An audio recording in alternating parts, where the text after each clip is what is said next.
So welcome to the afternoon session on the SAP S4HANA Migration Cockpit. My name is Martina Fritz. I'm from the product management team for the Migration Cockpit, and with me is my colleague Sibylle Lackermeier. So I will present the first part of the session, and then I will hand over to Sibylle. What we have prepared for today is to give you an introduction about the transition path to SAP S4HANA. As you may know, there are 3 standard SAP transition ways to move to SAP S4HANA. Then we will come to the Migration Cockpit. So I will give you an overview of the functions and features of the cockpit. And then we will handle the 3 different migration approaches of the Migration Cockpit, which are the transfer data using files, the transfer data using staging tables, and the transfer data directly from SAP systems. Then we will compare these 3 approaches and distinguish them. Then we will talk about the available migration objects that come with the Migration Cockpit. And then finally, we will direct you to further information and some key takeaways. And of course, you will see a demo of the cockpit. So for this, we have chosen the new transfer, which is the transfer data directly from SAP systems. So starting with the transition path to SAP S4HANA. So when we are talking about moving to SAP S4HANA, we have to differentiate between the aim and the motivation of the customer. Does he want to reuse his current system and functionalities, or does he want to start with a complete new re-engineering? And this leads us to the differentiation. So we have the system conversion, where complete SAP ERP systems are brought to SAP S4HANA on-premise. Then we have the new implementation. This is when customers want to do a re-engineering of their business processes and only want to migrate a defined set of data to SAP S4HANA, which is generally master data and open items and balances. So what is expected then is an S4HANA target system which has been completely customized, and then this defined set of data will be moved to the S4 target system. So this is possible for the migration to SAP S4HANA Public Cloud, SAP S4HANA on-premise, and of course for the private cloud for the SAP S4HANA Cloud Single Tenant Edition. In between, we have the selective data transition. This comes into place when these 2 standard transition scenarios, the system conversion and the new implementation, do not completely meet the customer's requirements. For example, customers often want to migrate single entities. This can be single company codes or single clients to the S4 system, or they want to migrate defined business processes, including historical data. This is where our unit DM&LT, Data Migration and Landscape Transformation, can help. They provide an offering which will help the customer with this individually tailored migration requirements. So having said that, we come to the Migration Cockpit. So the Migration Cockpit has been especially designed for the new implementation approach. It supports customers doing this, or who want to migrate this defined set of data. So master data, open items belonging to this master data, and balances. The Migration Cockpit is part of the SAP S4HANA product, so for on-premise and for cloud, and it's included in these licenses. And for the cloud, it's the only way to migrate data to the cloud. For on-premise, there are other options.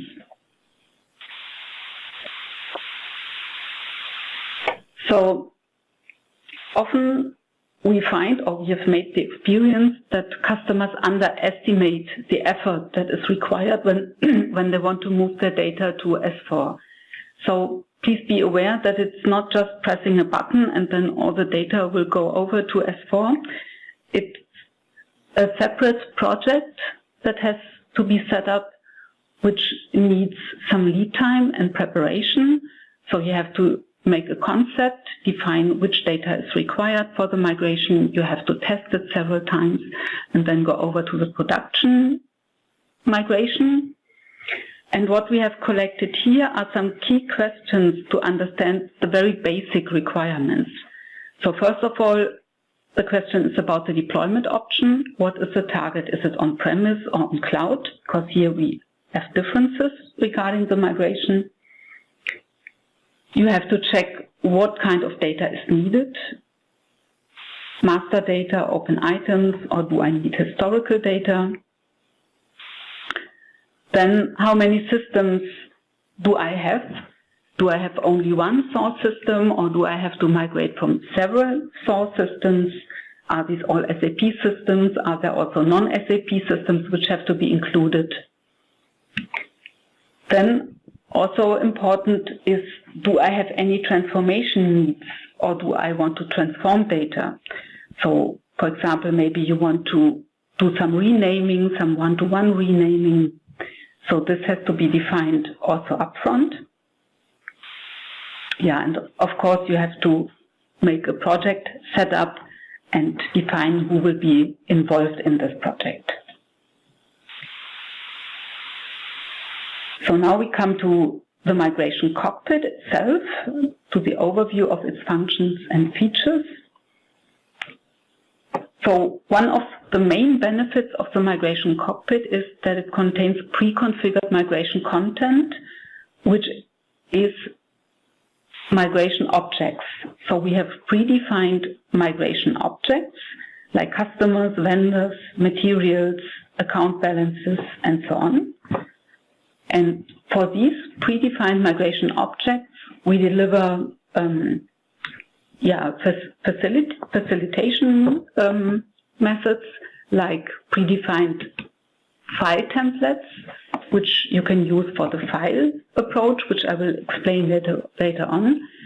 So here we have predefined Excel file templates, which contain all mandatory fields and all optional fields, so that you can be sure that you cover all what is expected by the S4HANA target system.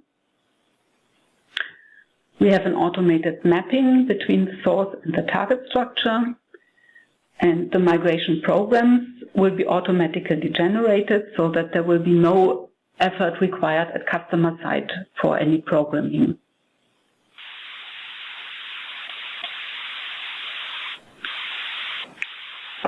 Then the migration cockpit contains a migration object modeler. This comes into place when the migration objects that we deliver with the cockpit are not sufficient for the customer. So when he wants to migrate his own custom-defined objects, or when he wants to add custom fields to the SAP objects we deliver with the migration cockpit, this is what he can do with the migration object modeler. So he can create objects newly from scratch, or he can add customer-specific fields to the migration objects. He can also adjust the source structure, and then he can either use standard SAP APIs to post his own objects into the S4 system, or he can create his own function modules to do so. And what is important here to notice is that this is available for on-premise. So for the simple reason that in the cloud, the customer is not allowed to modify or create own objects.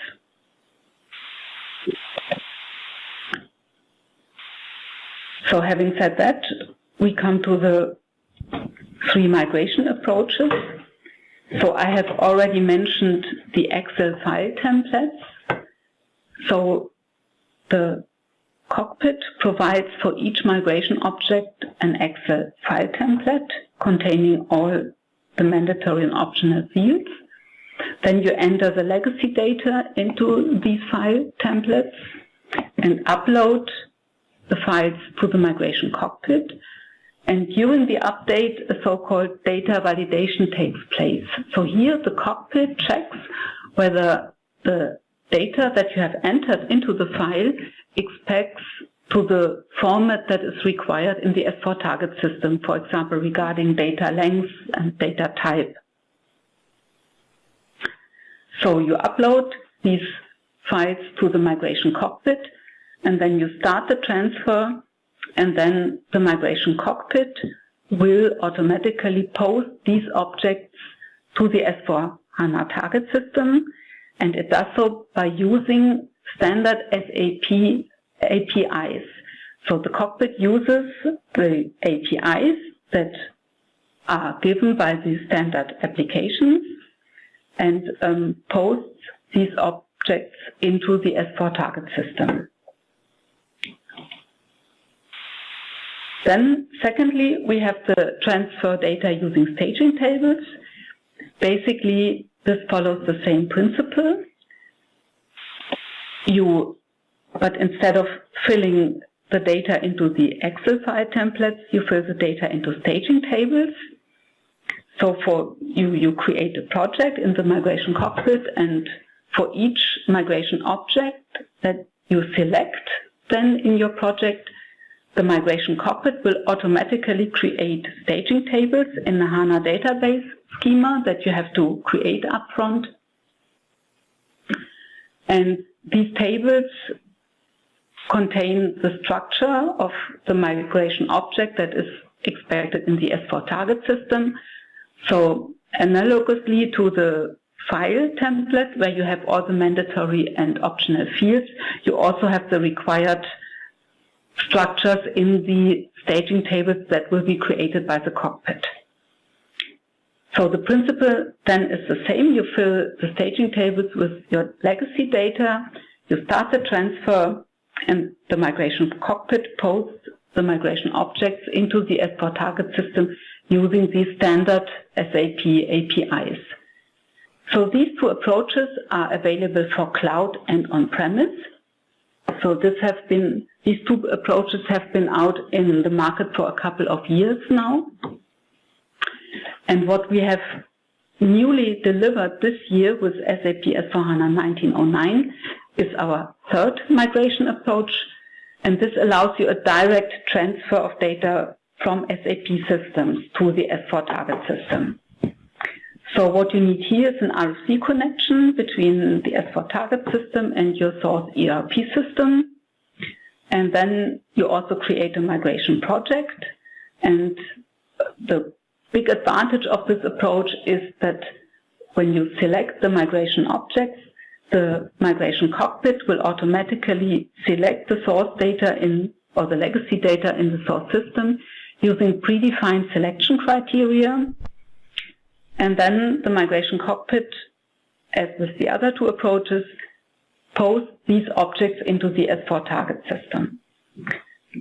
So for this new approach, we have 3 scenarios. So it's of course for ERP, but also for SAP apparel and footwear, and for extended warehouse management to decentralized extended warehouse management based on SAP S4HANA. So these are the 3 migration approaches. One final remark, so the 3rd migration object is available for on-premise. It has been newly released with SAP S4HANA 1909. So now we come to more details about the file and staging approach. And with this, I hand over to my colleague, Sibylle. So to give you a short recap on what Martina just mentioned is we have the file and staging approach. Very similarly in the process, you see on the left-hand side the data provisioning. This is either via the file XML template file, or you use staging tables. This is data provisioning. You will guide it through a procedure in a web transaction, and the data is loaded via API to either the SAP S4HANA Cloud system or the S4HANA system. In the meantime, for Cloud Edition, we have 100 plus migration objects pre-delivered, and for the on-prem version, we have 80 plus migration objects. And to give you a glimpse on how this looks like in the system, you see here at the beginning, this is when you enter the transaction, the migration cockpit, you first create the project, then you select between the two different approaches, either from file or from staging. You go ahead, then you select the relevant migration objects pre-delivered. You get all here the list and your documentation. Next step would be to download the XML template files. As Martina already mentioned, it's predefined. You get an overview on which fields are mandatory, which have to be populated. So the customer then goes back to his business areas, and these fill the XML template files. Next step then is to upload again this XML template file, and you start this guided procedure with validation and mapping rules. You do some simulation and migration. So you really guide it step by step through the whole process for migration. So this is for file and staging. Very similarly, instead of XML template files, you have staging tables created in the HANA database schema that you can populate them. So what we have newly introduced, and which is really a big step forward, is that we have the transfer data directly from SAP system, meaning that on the data provisioning side, we really connect to an SAP ERP source system. Or, as already mentioned by Martina, we have other scenarios like AFS and extended warehouse management. So this means that with the migration cockpit, you connect with the RFC connection to your source system. Then the process and the content is now in the Fiori UI, so it's a new tile you can access and set up, and you guide it here. It looks differently, and the process of data load is similar. Well, it's the same. We use the same APIs as for file and staging from the standard LOBs. This process is only available for SAP S4HANA on-premise at the moment. And in the first delivery, we have 100 plus migration objects pre-delivered, and you can use them from scratch, ready to use to go.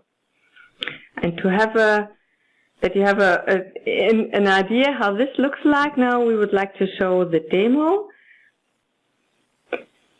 So you enter first the Fiori UI, you select the tile you see here. This is the tile, migrate your data direct transfer. You start this one, and now you create the project. Again, you provide the name of your project. Next step then is to select the scenario. This is at the moment what we have. This, I think, well, we will have more scenarios to come. Next step is to connect to the source system via RFC. Depending on the scenario you choose, the selection criteria comes up. In our case, ERP, this is the company code. You find now here the whole list of migration objects that are pre-delivered. You find documentation, also dependency, predecessor, and successor. So in our case, we choose cost center. We add this to our project. We were asked if we want to add all the predecessors. We do not want, so we have a project created only with cost centers. So now we step into the project itself, and this is the main screen we have now introduced with the 1909 Fiori UI, where you have which migration objects are in the project, which mapping tasks are to be done, how the simulation status is, how the migration status is, and on this drop-down box here you have this guided procedure. You get a pre-selection what the next step is, and you see now we have select data as the first step. So now, okay, I want to start the selection, meaning we're going to fetch the data from the ERP system. And you see now here, there are 8 instances already fetched. Then we proceed with mapping tasks. This is a broader task to do. So we go for cost center, and here, for example, for the cost center, we want to change. We do not want to have the mapping from source to target as it is predefined. We can change it. Here we put in L4 for the cost center. So then we say, okay, these are the values we want to have. We confirm them. Now we have other mapping tasks for the different areas. We can confirm them all by one. So you see next step in the overview screen again, here the mapping tasks are all done, and we will proceed with the simulation. So this is the next step. We proceed here, we can choose if we want to do it for all instances we have or for only 10% or randomly. So if we're in a test run, we can choose where we want to go. Again, now the simulation has done. And the next step is to migrate. Again, here you can choose if you want to migrate all or only those who are successfully migrated. And this concludes then the demo. You see the migration process. We have this progress bar, and you can easily see what the status of this progress bar is. So this gives you a short glimpse on how the migration cockpit looks like for the direct transfer. You see here a whole overview of the 3 different migration approaches, the availability, the source system, the data volume, which option should be used when. So you get this as background information. I would like to share shortly that we have broad lists of which migration objects are available for cloud and for on-prem. This is available already in the application hub, meaning before a customer already has access to a system, he is able to have a look at the documentation for the migration object. So we have this for cloud and for on-prem. This is for your information, and we have further information in the application help, which is brand new. So customers can access before they have the system. We have this application help landing page. This is here described. We have this also for cloud and on-prem. You find learnings, you find the PowerPoint slide deck, you find some trainings and news. So this is very easy to access, help.sap.com, S4HANA, and then you get the migration, data migration. So at the end, what we want you to have in mind is that the SAP S4HANA Migration Cockpit is the tool of choice if you go for a new implementation scenario in the move to S4HANA. We have pre-configured migration content with the migration object, so you do not have to care too much about the mapping or the setup of the migration object. We have integrated services in the SAP Activate roadmap and methodology. It's an easy and safe migration because you're guided through a procedure, and we have these template files. It's flexible because we have the migration object modeler, so customers can easily, more or less easily adapt or integrate new migrations objects to their needs. And we will have further new functions coming for validation and for auditing. So, and with this, we thank you very much for your participation. We have here this email address. This is monitored by our team. So if you have any detailed questions, please come back to us.